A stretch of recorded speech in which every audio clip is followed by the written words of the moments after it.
cápsula de lectura 2, identificación de controversias y problemas históricos. Soy Claudia Jasme y esta es mi cápsula de lectura.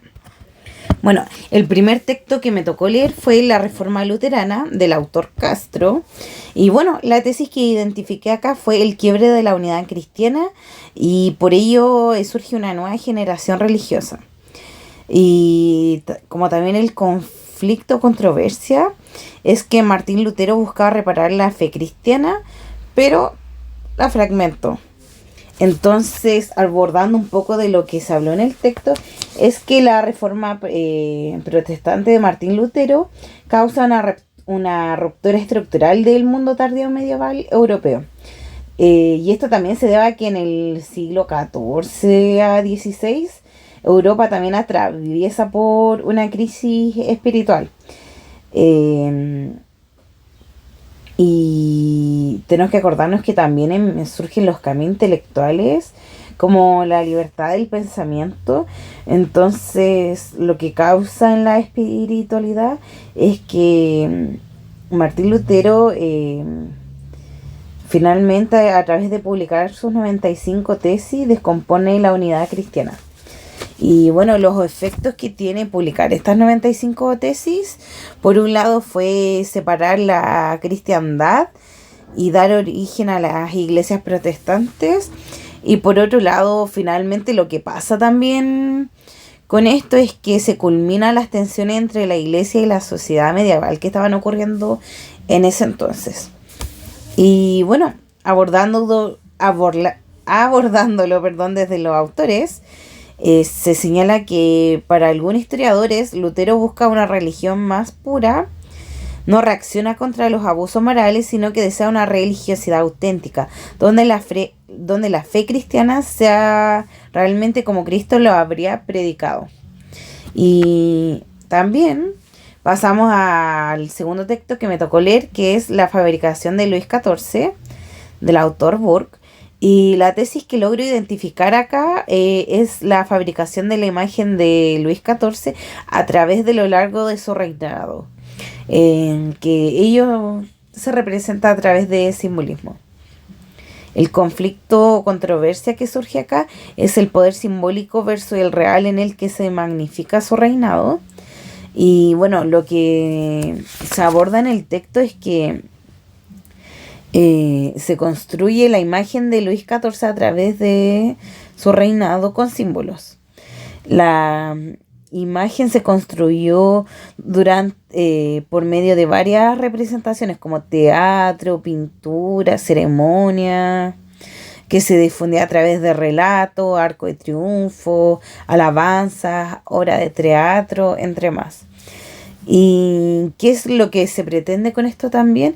Es demostrar como la autoridad con el poder, y a través de esta como teatralidad que se puede ver durante este reinado, es mostrar el escenario monárquico con símbolos.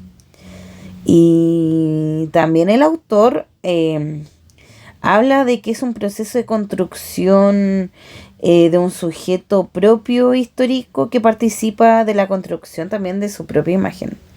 Entonces, tal cual nos señala explícitamente Burke en su texto, es que también representaban al rey con objetos inamovidos, especialmente con monedas que llevaban su imagen y a veces su nombre. Asimismo lo hacían su escudo de armas y su divisa personal, el sol. Dar la espalda a su retrato era una ofensa, como dársela al rey. Otros relatos presidían de las provincias festivales, en honor al rey. Bueno, y también pasamos al tercer texto que me tocó leer, que es La independencia de Collier y Sater, que la tesis que logré identificar acá fue la independencia de Chile, que esta surge como una crisis de la monarquía española, donde la élite criolla, claro, se aprovecha de ello como para instaurar una nueva sociedad. Y el conflicto, controversia que hay es que es un proceso que es una revolución para mejoras y beneficios para la élite criolla propiamente tal. Y en el texto Se habla que tras derrocar a Fernando VII, el espíritu de libertad a él empieza, o sea, de lealtad a él, empieza a cambiar un poco desde la élite criolla que estaba en Chile. Y bueno, ¿qué pasa acá? Que también el derecho a voto que hay en la época solo favorecía a cierto segmento de la población finalmente.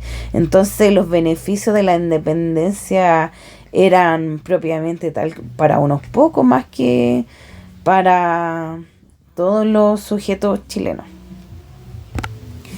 Y en el cuarto texto que me tocó leer, El sujeto popular de Salazar y Pinto, la tesis que logró identificar acá fue que si bien las élites no reconocían al sujeto popular como un sujeto histórico, las clases populares chilenas fueron actores activos en la sociedad. Y por ello es que el conflicto o controversia es qué lugar ocupa el pueblo en la historia chilena.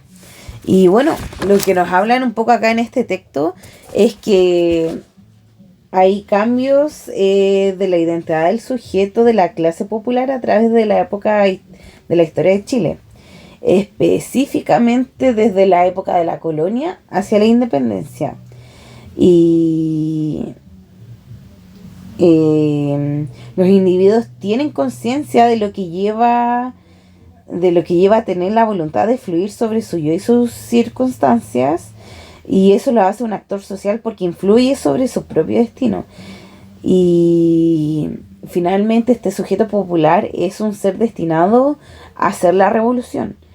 Y es por ello que las clases sociales altas ven que los pobres no podían ser históricos porque quienes actuaban en contra del sistema finalmente iban en contra de la institucionalidad que había en la época. Pero el tema es que acá finalmente los actores históricos se movilizan para transformar y superar sus desigualdades.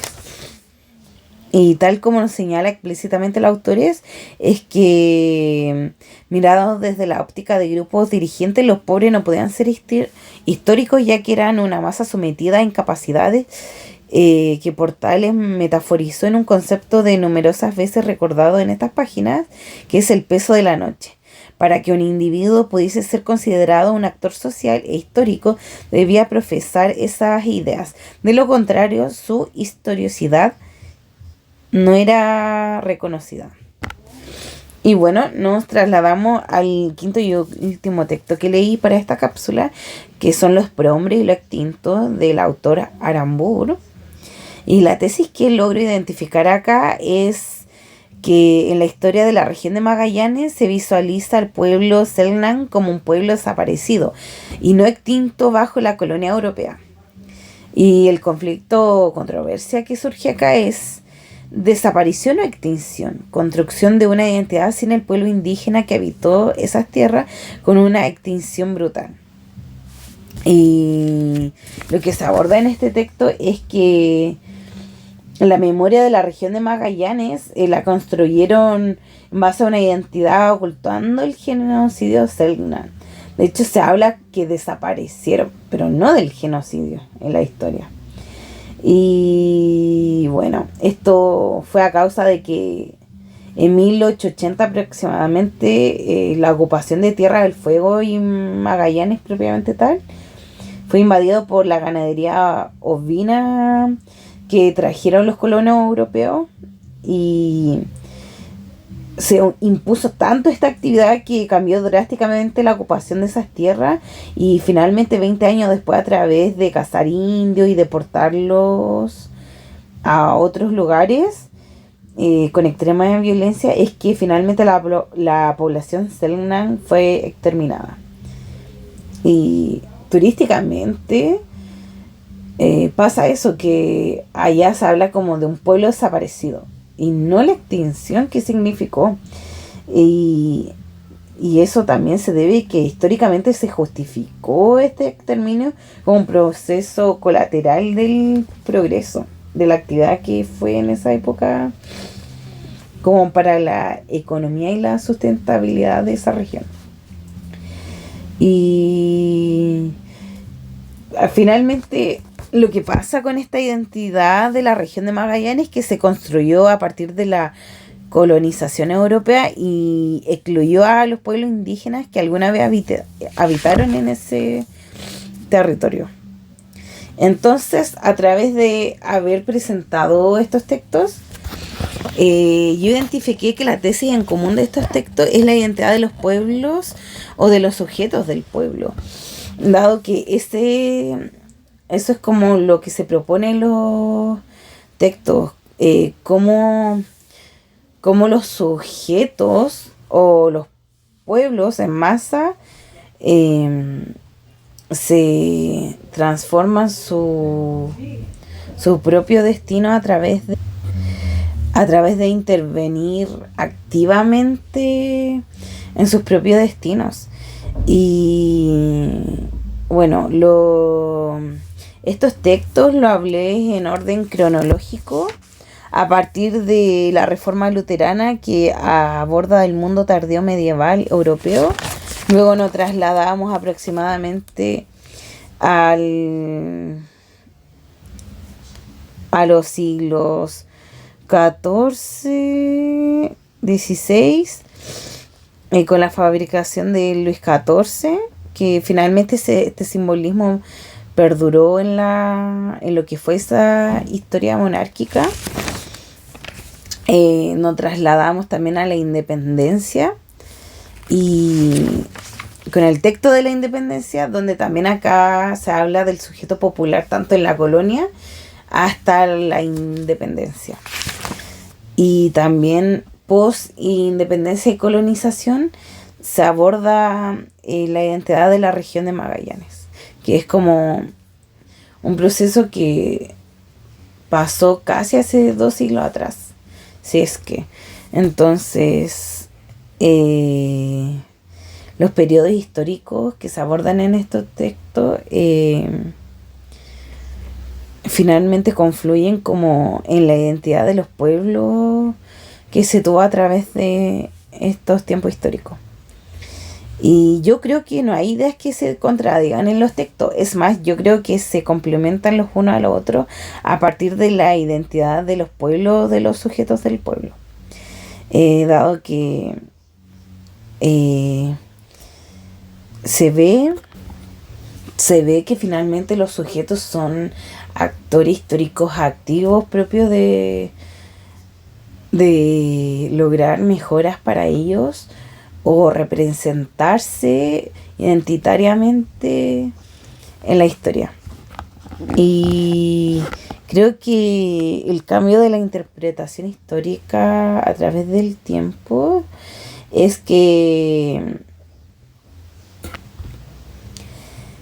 cambia por los nuevos hallazgos o los cambios en la sociedad que van ocurriendo. De hecho, aparece más perspectiva histórica, no solamente de un sujeto de una clase, sino que aparecen muchas posturas a través de agentes que participaron en la historia.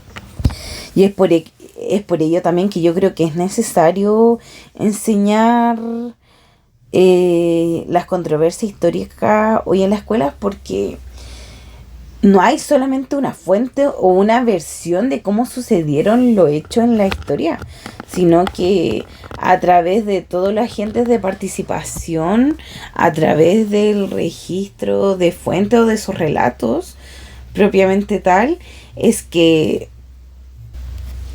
se muestran distintas perspectivas a través de lo que le tocó vivir a cada uno, y por ello también se trabaja a través de la empatía histórica, dado que hay que pensar también un poco en qué es lo que vivieron a partir de cada postura de ellos y como sujetos en sociedad a través de cada hecho histórico,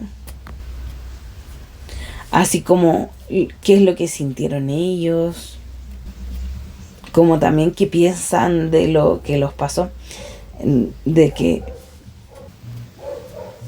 sus identidades de pueblo o de sujetos de pueblo nacen a partir de lo que les toca vivir bajo aquellas contextos históricos que habían en cada época que se abordan en estos textos.